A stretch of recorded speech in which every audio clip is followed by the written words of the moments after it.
సంక్రాంతి టైంలో 'హనుమాన్'తో ఒక భారీ హిట్‌ని తీసుకున్నటువంటి ఒక తెలుగు ఇండస్ట్రీ సుదీర్ఘ కాలం తర్వాత 6 నెలల తర్వాత మళ్ళీ 'కల్కి'తో ఒక ప్రపంచనాన్నే సృష్టించిందని చెప్పేసి అనుకోవాలి.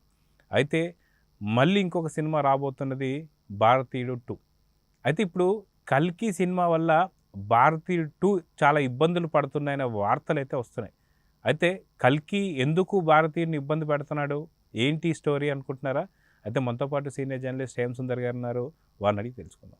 సార్ నమస్తే. నమస్తే అండి. సార్ 'కల్కి' భారతీయుడిని ఇబ్బంది పెడుతుంది అనే వార్తలు ఇప్పుడు బాగా వైరల్ అవుతూ వస్తున్నాయి. ఎందుకు ఏంటి అంటే టికెట్ల రేట్ల పెంపు అనేది ఏదైతే ఉందో దీనిపైన 'కల్కి' సినిమాకి సంబంధించి వాళ్ళు టికెట్ రేట్లు పెంచుకోవడానికి ఇరు తెలుగు రాష్ట్రాల నుంచి కూడా వాళ్ళు అనుమతులు తీసుకున్నారు. అయితే అనుమతులు తీసుకున్న వెనువెంటనే ఒక రాకేష్ రెడ్డి అనేటువంటి వ్యక్తి ఎవరైతే ఉన్నారో తను సవాల్ చేస్తూ అదే 100 కోట్లు దాటినటువంటి ఏ సినిమాకైనా సరే టికెట్ రేట్లు పెంచుకోవచ్చు అనేటువంటి ఒక అనుమతులు అయితే అప్పుడు 'కల్కి'కి వచ్చాయి. 'కల్కి' కూడా దాదాపు 1000 కోట్ల పైచులకే ఇప్పటిదాకా వసూలు చేసిన సంగతి తెలిసిందే. కానీ ఇప్పుడు అప్పుడెప్పుడో కేసు నమోదైన దాని గురించి ఇప్పుడు 'భారతీయుడు 2'కి చాలా ఇబ్బందులు రాబోతున్నాయి అనే వార్తలు అయితే వస్తున్నాయి. సో దీని మీద ఏం చెప్తారు? అంటే 'భారతీయుడు 2' రేపు 12వ తారీఖున రిలీజ్ కాబోతుందండి. ఆ సినిమా కూడా టికెట్ల రేటు పెంపు కోరుతూ వీళ్ళు పర్మిషన్ అడిగారు. తెలంగాణ గవర్నమెంట్ ఓకే చెప్పేసింది. అంటే సింగిల్ థియేటర్లు ₹50, మల్టీప్లెక్స్ ₹75, వారం పాటు పర్మిషన్. అలాగే ఎక్స్ట్రా ఇంకో షో 4 షోలకి అడిషనల్గా 5 షోలకి పర్మిషన్ వచ్చింది. దీనికి సంబంధించి ఏపీ నుంచి ఎలాంటి ఇంతవరకు వార్తలు రాలా. ఏపీ గవర్నమెంట్ ఏ నిర్ణయం తీసుకోవాలా అంటే అక్కడ పరిస్థితి ఏంటంటే 'కల్కి' సినిమా విషయంలోనే నెల్లూరుకు చెందిన రాకేష్ రెడ్డి అనే ఆయన కేసు వేయడంతో ప్రజా ప్రయోజన వ్యాజ్యం అంటారు దాన్ని. ఆ కేసు వేయడంతో ఎందుకు పెంచుకోవాలి, ఇట్లాంటి బడ్జెట్ పెరిగినంత మాత్రాన పెంచుతారా అంటూ అతను ఒక కేసు వేయడంతోనే అది విచారణ జరుగుతుంది. ఈ నేపథ్యంలో ఆ ఇబ్బంది అయితే ఉంది. ఈ అట్లా కేసు జరుగుతుంది కాబట్టి ఇప్పుడు మరి పర్మిషన్ ఇవ్వచ్చా లేదా, ఏపీ గవర్నమెంట్ ఇస్తుందా లేదా అనేది ఉంది. నాకు తెలిసి అయితే ఇవ్వచ్చు కూడా. ఎందుకంటే అది సెప్టెంబర్ 9వ తారీఖు వాయిదా పడింది కాబట్టి ఇప్పుడు ఇట్లాంటివి చేయమాకనని కూడా కోర్టు ఏమి ఆదేశించాల. మీరు పెంచిపోతలు లాంటివి చేయొద్దు, అట్లాంటి నిర్ణయాలు ఏం తీసుకోమని అని కూడా చెప్పాల, స్టే విధించాల. దానివల్ల నాకు తెలిసి ఇవాళ రేపట్లో ఏపీలో కూడా ఎక్స్ట్రా షోలకిను టికెట్ల రేట్లకి వారం రోజుల పాటు ఇస్తారు. 'కల్కికి 2 వారాలు ఇచ్చారు. అయితే సాధారణంగా ఏదైతే ఇప్పుడు న్యాయస్థానం నుంచి ఎటువంటి ఒక తీర్పు కూడా రాలేదు కాబట్టి వాస్తవం చెప్పుకోవాలనుకుంటే సినిమా రేటు ఏదైతే పెంపుదల ఏదైతే ఉంటుందో అది చిన్న సినిమాలకు కూడా చేసుకోవచ్చు అంటారా? ఓన్లీ వారు చెప్పినట్టు 100 కోట్లు దాటిన సినిమాకి మాత్రం వర్తిస్తుందా అని చెప్పేసి అంటే ఏమంటారు? చిన్న సినిమాలకి పెంచరండి. పెంచితే థియేటర్కి అసలు జనం కూడా వెళ్ళరు. చిన్న సినిమాలకి అంత సీన్ ఉండదు. టికెట్ ఇప్పటికే పెద్ద సినిమాలకి 'కల్కి' విషయంలో కూడా కొంతమంది ఏంటంటే తగ్గిన రేట్లు 2 వారాలు తగ్గుతాయి కదా, తగ్గిన తర్వాత వెళ్దామని ఆగిన వాళ్ళు ఉన్నారు. రేట్లు పెంపుదల కొంత ఇబ్బందికరం కూడా. అదే మాత్రమే ఆ 15 రోజులు అయిపోయిన తర్వాత రేట్లు తగ్గిన తర్వాత వెళ్ళేవాళ్ళు కూడా ఉన్నారు. అది కూడా మనం లెక్క పెట్టుకోవాలి. పెద్ద సినిమా కాబట్టి దానికి ముందే వెళ్ళిపోతారు. కానీ ఇది చిన్న సినిమా పెంచితే అసలు వెళ్ళేవాళ్ళు కూడా వెళ్ళరు. ఆ ప్రమాదం ఉంది. కాబట్టి 100 కోట్ల బడ్జెట్ దాటిన సినిమాలకి దీని మీద ప్రభుత్వం పరమైన ఒక పాలసీ తీసుకురావాలండి. ఒక విధానపరమైన నిర్ణయం తీసుకుని ప్రతి సినిమాకి ఇంత బడ్జెట్ ఆ నిర్మాతలను అడిగి దీన్ని మీరు బడ్జెట్ సమర్పించండి అని చెప్పి వాళ్ళు ఇస్తే అట్లాంటి సినిమాలకి స్టార్టప్ ఉన్న సినిమాలకి వాళ్ళు పెంచుకునే పర్మిషన్, షోలు పెంచుకునే అవకాశం కూడా గవర్నమెంట్ ఇవ్వచ్చు. దీని మీద విధాన నిర్ణయం తీసుకుంటే బాగుంటుంది. ఇప్పుడు రేపొద్దున కోర్టు కూడా, హైకోర్టు ఏముంది, ప్రభుత్వ వివరణ కోరింది. దీనికి మీ వివరణ ఇమ్మంటూ కోరింది. వాళ్ళు పంపించారు. ఈ కారణం వల్ల మేము ఇచ్చామని చెప్పారు వాళ్ళు. దీని మీద విచారణ జరుగుతుంది కాబట్టి ఇంకా సెప్టెంబర్ 9 కానీ ఇది తేలదు. ఈలోపు మరి ఇంకో రేపు ఆగస్టులో కూడా సినిమాలు ఉన్నాయి. వాటి కూడా ఇప్పుడు 'తంగలాన్' సినిమా ఉంది. మరి అది ఆగస్టు 15 వస్తుంది. మరి ఆ ఆగస్టులో వచ్చే సినిమాలు కూడా నాకు తెలిసి పెంపుదలకి అవకాశం ఇస్తారు.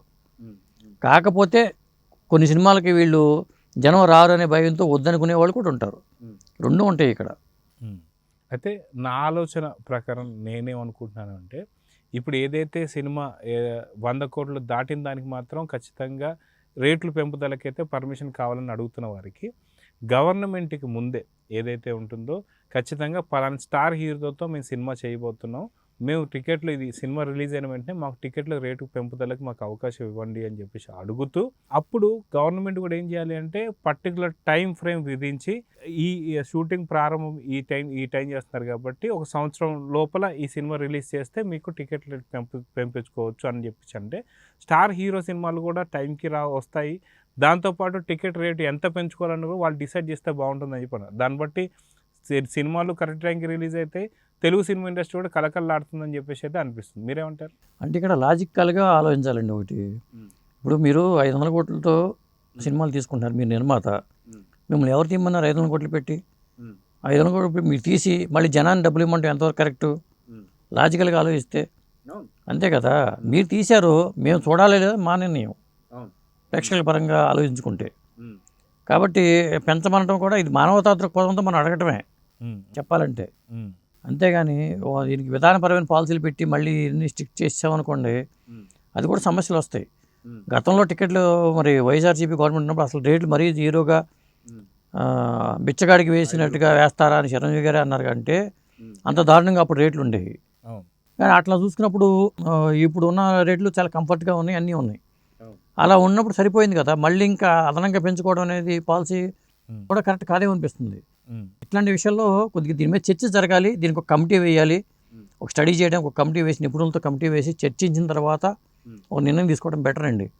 తొందరపడి ఇప్పుడు మీరేదో మీకు ఇంట్రెస్ట్ ఉండి మీకు హీరో దొరికాడని మీరు తీసుకుంటున్నారు, అది జనాలకు సంబంధం లేదు కదా.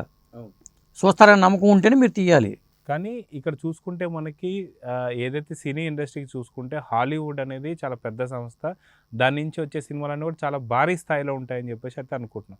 కానీ ఇక్కడికి వచ్చేసరికి ఇప్పుడు తెలుగు సినిమా యొక్క గౌరవం కావచ్చు, అవి కావచ్చు చాలా ఎక్కువ పెరిగాయంటే నమ్మకం ఉండబట్టే. ఏంటి అంటే ఖచ్చితంగా రిలీజ్ అయితే ఇంత వసూలు చేసుకుంటామని చెప్పేసి.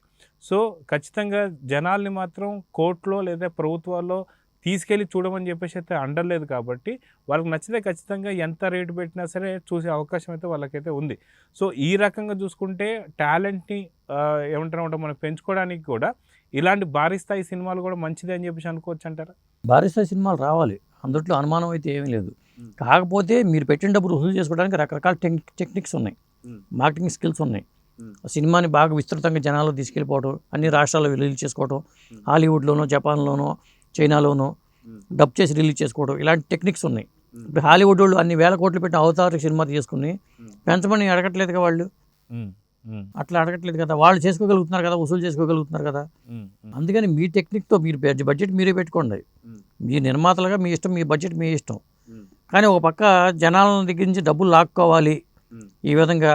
ఇప్పుడు ఉదాహరణకి కల్కి సినిమా తీసుకుందామండి. ఉదాహరణకి కల్కి సినిమాకి ఇప్పుడు 1000 కోట్లు వచ్చినాయి అంటున్నారు.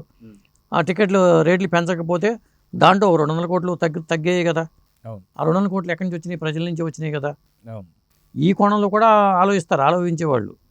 ఇప్పుడు 200 కోట్లు అదనంగా ప్రజల నుంచి మీకు ఇవ్వాల్సిన ఇదేంటి అనే పాయింట్ కూడా మరి సమాధానం కావాలి. కానీ అది బలవంతంగా కూడా ప్రేక్షకులను ఎవరు నెట్టడం లేదు కదా.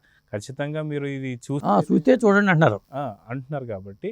సో ఎప్పుడైతే సినిమా తీసే ముందు కూడా ఇవన్నీ అంచనాలు కూడా వేసుకోవచ్చు. ఏంటంటే ఖచ్చితంగా మనం ఈ సినిమా తీస్తున్నామంటే మనకి ఇంత లాభాలు రావాలంటే టికెట్ రేట్ ఇంత ఉంటేనే మనకు లాభాలు వస్తాయనే అంచనాతోనే ఇవన్నీ జరుగుతుండవచ్చు.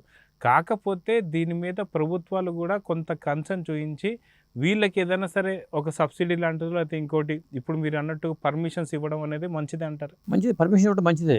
కాకపోతే ఇక్కడ ఎటువంటి ప్రాబ్లం వస్తుందంటే, ఇక్కడ రాజకీయపరమైన సమస్యలు ఉన్నాయనుకోండి. సపోజ్ ఆ నిర్మాత పలానా పార్టీ వ్యక్తి అనుకూలంగా ఉండే గవర్నమెంట్కి అనుకూలంగా ఉండే వ్యక్తి కాబట్టి పెంచడం, పలానా వ్యక్తి నిర్మాత అంతకు ముందు పోయిన గవర్నమెంట్కి అనుకూలంగా ఉంటాడు కాబట్టి ఆపటం, ఇలాంటి రాజకీయాలు కూడా ఇన్వాల్వ్ అవుతున్నాయి ఇప్పుడు ఇలాంటి సినిమాల్లో.